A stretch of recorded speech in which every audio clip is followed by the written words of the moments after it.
We've all heard them, and sometimes we talk to them, but it's when you start arguing with them out loud that all eyes are on you.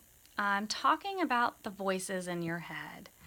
You have one that tells you what's right to do, and then you have the other one that tells you why you should do what you want to do, despite it not being right.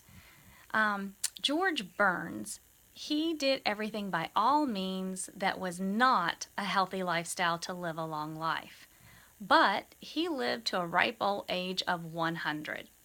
He also starred in a movie in 1986, Oh God, You Devil, which he had an angel on one shoulder and a devil on the other. I picked that analogy because um, in both stories, whether it's the Iroquois creation or it's the trickster, the battle is good, evil, right, wrong. And they just show it in two different ways of whether it is two sources that are battling out good and evil, or it's an internal source that is your struggle with good and evil choices. Um, on the question for where does it relate to and compare with understanding the Bible's approach of good versus evil, I think of King David and King Herod. They were not in the same time period, but yet they affected the same area. King David didn't come to it by heritage. He was a shepherd boy, and he came into it by being appointed by the Lord. He was called the man after God's own heart. He also was the main author of Psalms in the Old Testament.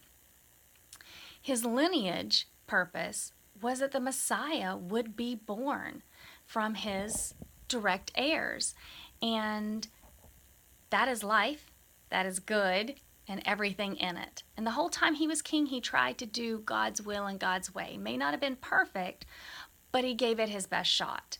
And then you have King Herod, and he's the complete opposite. Death swarms him because anything that threatens his throne, it's done. Wife, his son, rabbis, and hundreds of innocent young boys were slaughtered because they could have been the Messiah, and he did not want to lose his throne. So those are your two good versus evil, but they all affected the same people by their choices. Just like in Iroquois creation, the good and the evil affect the outcome of their environment by their ways. And the next question, I believe, is to what does the trickster promote?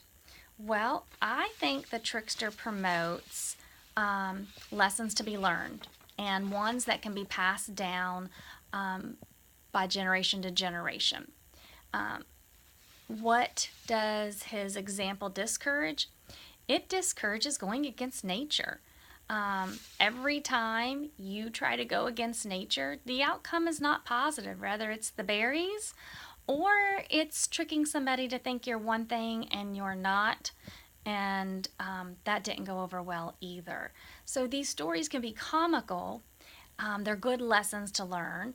Usually, like the berries, the trickster's the one that ends up with the most discomfort.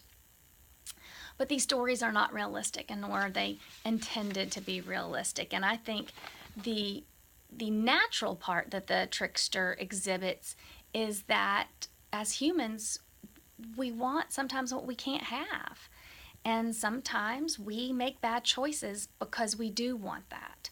And it does end up hurting us, and unfortunately, sometimes it does end up hurting those around us.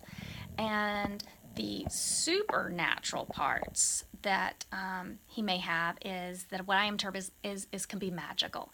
He could be animal, he could be man, he could go back and forth between the two. He can go and come and do things that humans just simply can't do.